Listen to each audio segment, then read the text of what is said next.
Olá pessoal, tudo bem com vocês? Aqui é a professora Daiana de Literatura. Vamos começar hoje o nosso primeiro movimento literário em língua portuguesa, que se iniciou lá na Idade Média, o trovadorismo, para as turmas do primeiro e do terceiro ano. Vamos lá? Então, o trovadorismo ocorreu entre os séculos XII a XV, durante a Idade Média, nos primórdios da língua portuguesa. Essa tela, que fica na biblioteca do Monastério del Escorial, em Madrid, na Espanha, ilustra os trovadores. Os trovadores eram os poetas que faziam a poesia trovadoresca.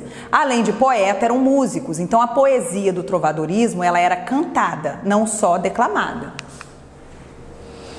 O trovadorismo ocorreu durante o feudalismo europeu. Então a sociedade era baseada no sistema feudal, que tinha como base os servos, a massa, o povão, eram os servos, a nobreza no meio e o clero no topo dessa pirâmide social. E o que ocorria com essa pirâmide social é que era praticamente impossível a ascensão de uma classe para outra, O poder estava nas mãos de poucos e os servos apenas obedeciam, eram subordinados, escravizados muitas vezes e passavam todo tipo de necessidade.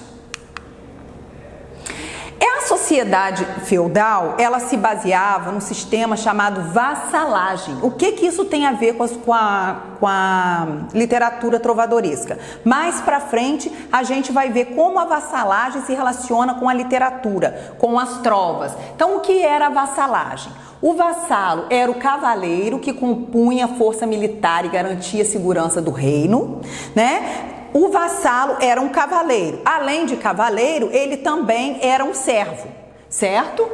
A vassalagem era a relação de servidão e fidelidade desse vassalo, desse cavaleiro ou desse servo, para com o suzerano, que era o dono. Então, era uma relação de obediência e submissão. Isso que era a vassalagem. Essa relação determinava tanto a honra no mundo terreno quanto um lugar no mundo espiritual. Então nós estamos falando em Idade Média. A Idade Média era totalmente subserviente à Igreja Católica, à dominação, ao domínio da Igreja Católica. E o povo, de um modo geral, tinha muito medo do que podia acontecer com ele pós-morte. Então as pessoas procuravam ter uma vida obediente aqui na Terra para garantir a salvação da alma, ok? A religião católica influenciava todos os setores sociais, durante a Idade Média. E a salvação da alma era prioridade do homem medieval. Por isso essa relação de vassalagem, ser tão importante para o homem medieval. Ali do lado a gente tem uma tela que ilustra bem essa relação de vassalagem. Então o servo, olha lá, o soldado, ajoelhado em frente ao rei, mostrando submissão. O Código do Amor Cortês é uma outra característica da sociedade feudal que vai nos interessar muito no campo da literatura. Que código foi esse? Guilherme IX, nobre e poderoso senhor feudal, criou o Código do Amor Cortês, que transferia essa relação de vassalagem, do servo para com o suzerano, do vassalo para com o suzerano, entre cavaleiros e senhores feudais, para o louvor às damas da sociedade, Então, essa vassalagem passou a ser destinada às damas. Então, na literatura, nas cantigas trovadorescas, nas poesias trovadorescas, nas trovas, o homem devia mostrar submissão à mulher amada, como se a mulher amada fosse dona dele, como se ela fosse o seu suzerano, certo? Dentre outras regras do tal código, destacam-se, Só a virtude torna alguém digno de ser amado. Então, o homem tinha que ser virtuoso, gentil, para receber o amor daquela mulher. Ele não podia tratá-la mal, tá? Quem está atormentado pelo amor come menos e dorme pouco. né? Então aqui a gente tem um sintoma da paixão, né? A paixonite aguda. Você deveria mostrar o sofrimento amoroso, que a gente vai ver daqui a pouco, que na literatura trovadoresca tem o nome de coita amorosa. Então a coita amorosa, esse nome feio, quer dizer sofrimento amoroso. E o amor cortês, uma característica que quer dizer submissão à mulher amada. Ok, pessoal? E aí, eis que surge o trovador. Então, quem era o trovador? Quem escrevia essas poesias, cantava essas cantigas em praça pública, acompanhada de um grupo musical? Vamos lá. O trovador era um nobre, muitas vezes, que praticava a arte de fazer trovas, poesia musicada acompanhada pelo alaúde. Então, quando a gente fala em trova, meu povo, a gente está falando de uma poesia muito simples, com versos redondinhos. O que é verso redondilho mesmo, professora? São aqueles versos pequenininhos, entre 5 e 7 sílabas, com bastante rimas e refrões. Por que os refrões eram importantes? Já que eu estou falando de uma poesia popular que era cantada em praça pública, era importante que o povo aprendesse a cantar essas poesias. Por isso havia o refrão. Quando se repete um verso, né, de uma música ou de uma poesia, o povo tem mais facilidade para aprender. A trova, então, era um tipo de literatura oral que circulava nas cortes para o deleite dos homens e das mulheres da nobreza. No entanto, os trovadores tinham que seguir fielmente o código do amor cortês, aquele código que a gente já falou. Ele podia fazer uma trova, né, seguindo aquele código, em determinados tipos de cantiga. Ele tinha que ser gentil e submisso à mulher amada, tá? Inspirando-se em 2 princípios básicos. Então, o trovador, além do código do amor cortês, ele tinha que obedecer a 2 princípios: subordinação a Deus. Nós estamos falando de uma sociedade feudal, uma sociedade baseada no teocentrismo, e a subordinação às damas, ok? O grupo que acompanhava esses trovadores. Então, imaginem a cena, né? Um cara, ele estava lá cantando uma cantiga, uma poesia trovadoresca, e havia por trás dele um grupo. Um tocava um alaúde, o outro tocava uma lira, cada um instrumento musical da época. Esse grupo de músicos se chamava menestréis. Ok? Então, trovador era quem cantava a cantiga, fazia a cantiga, obedecendo ao código do amor cortês, né? E obedecendo a subordinação a Deus, acima de tudo, e ele era acompanhado por um grupo de menestréis. O galego-português. Então, o que o galego-português tem a ver com a cantiga trovadoresca? Primeiramente, o que foi o galego-português? O galego-português foi, vamos dizer assim, o tataravô do nosso português falado hoje. Foi aquele português que era falado, né, nas cortes, na era medieval, que era misturado com castelhano e era derivado do latim vulgar ou latim arcaico. Então, ele ainda tinha requisitos do latim, tá? E misturado com castelhano. Depois houve uma separação que deu origem ao português moderno, mas naquela época se falava o galego-português. Essas cantigas trovadorescas eram escritas e declamadas, né, e cantadas em galego-português. Olha lá, ó. No mundo não me sei parelha, no mundo não há ninguém como a mim, como eu. Mentre me for, como me vai, enquanto me for, como me vai, cá já moiro por vós, ai, pois já morro por você.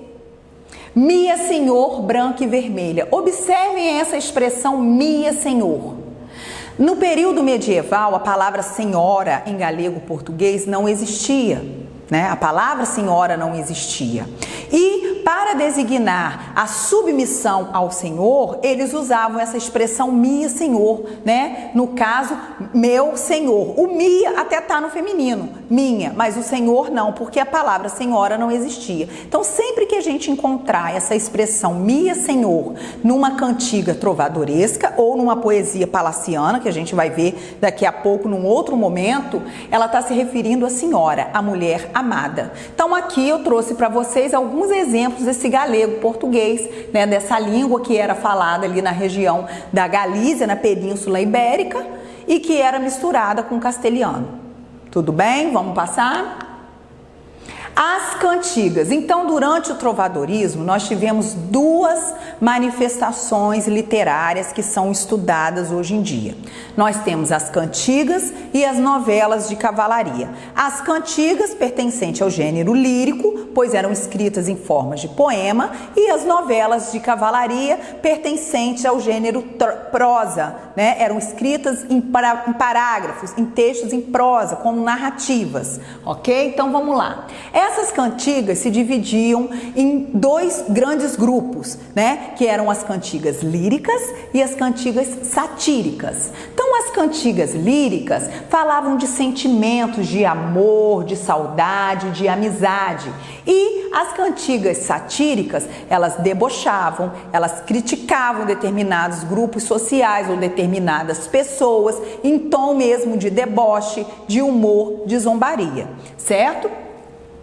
As cantigas líricas a gente estuda, né, separada entre cantiga de amor e cantiga de amigo. A gente vai ver que há diferença entre elas, tá? E a cantiga satírica a gente tem a cantiga de escárnio e a cantiga de maldizer. Então vamos ver a diferença entre as cantigas. Vamos lá, primeiro a cantiga lírica, cantiga de amor. Então o que é uma trova de amor? Como ela é escrita? Que características ela tem? Então a cantiga de amor, primeiramente, o eu lírico é masculino. O eu lírico, eu já expliquei a vocês, é quem manifesta sua emoção num texto do gênero lírico, seja num poema, numa canção, num cordel, em qualquer gênero textual do gênero lírico. Então o eu lírico é quem manifesta essa emoção. No caso da cantiga de amor, esse eu lírico é masculino. O objeto desejado é quem? A dama, a minha senhor, certo? O tema, o amor não correspondido, a coita. Lembra que eu falei para vocês da coita amorosa? Então, numa cantiga de amigo, a mulher ela é sempre superior ao homem, o homem está sempre buscando aquele amor que muitas vezes não é correspondido. A mulher é idealizada, superior, não é uma mulher real. É uma mulher idealizada que está sempre superior ao trovador. O ambiente é palaciano, é um ambiente nobre, sofisticado e uma linguagem formal, até por tratar-se de um ambiente palaciano. Tá? O que difere bastante da cantiga de amigo. A cantiga de amigo, o eu lírico já é feminino. Pensem bem, analisem, nós estamos falando de uma sociedade medieval. O eu lírico era feminino, mas quem escrevia a poesia, a trova, era um homem. Na sociedade medieval, a mulher não tinha voz nem vez, jamais poderia escrever uma trova e declamá-la em praça pública. Então, o homem se colocava como uma mulher para escrever uma trova para o seu amigo, ok? Então, o objeto desejado era o amigo, o tema era a saudade do amante ausente. Muitas vezes esses amantes, eles tinham algum impedimento e eles falavam sobre essa saudade.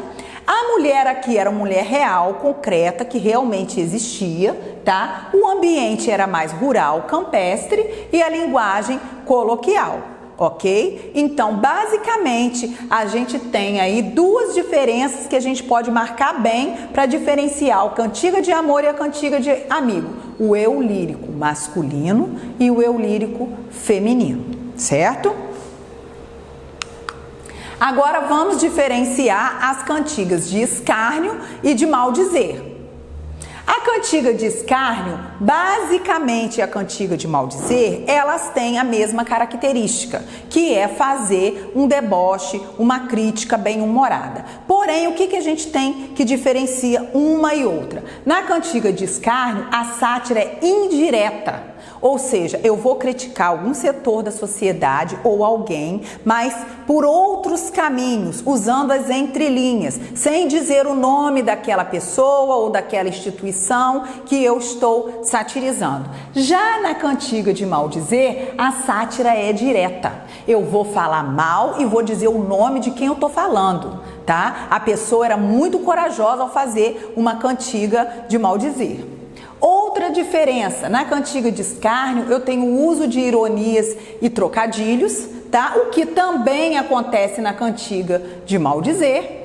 A linguagem é carregada de termos chulos e de baixo calão, tá? E ridicularizava o comportamento dos nobres. Então, me perguntaram uma vez, mas os nobres ironizavam a si próprios? Sim, ironizavam a si próprios sem nomear, né? Sem dizer o nome através das cantigas de escárnio. Agora, na cantiga de maldizer, a sátira já era direta, usava uma linguagem também ofensiva e de baixo calão, e os temas em descrições amorosas, nobreza e clero.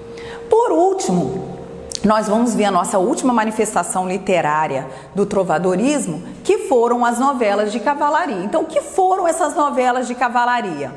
As manifestações em prosa da literatura trovadoresca possuem características tipicamente moralizadoras. Então, eram historinhas para ilustrar determinados comportamentos sociais pretendidos, idealizados na sociedade, principalmente quando se queria passar algum dogma da religião da Igreja Católica, certo? Essas novelas, elas depois, elas foram organizadas em ciclos de acordo com a temática, O primeiro ciclo, o ciclo greco-latino, que é o ciclo clássico, constituído por histórias de heróis gregos e romanos. O ciclo carolíngio diz respeito às ações de Carlos Magno na França contra os mouros, tá? Algumas novelas com essa temática. E o ciclo arturiano ou Betrão, que é o mais conhecido, na nossa literatura portuguesa, que destacou os feitos do rei Arthur e os cavaleiros da Távola Redonda. Inclusive, essa história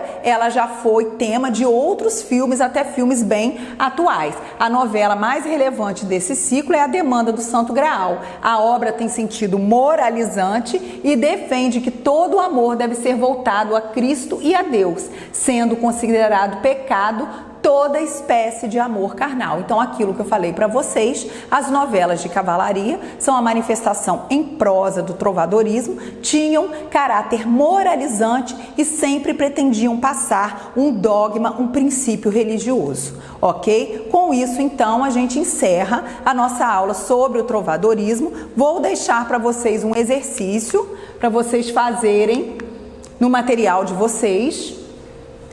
Para o terceiro ano, para praticar, é assim no Enem e questões extras.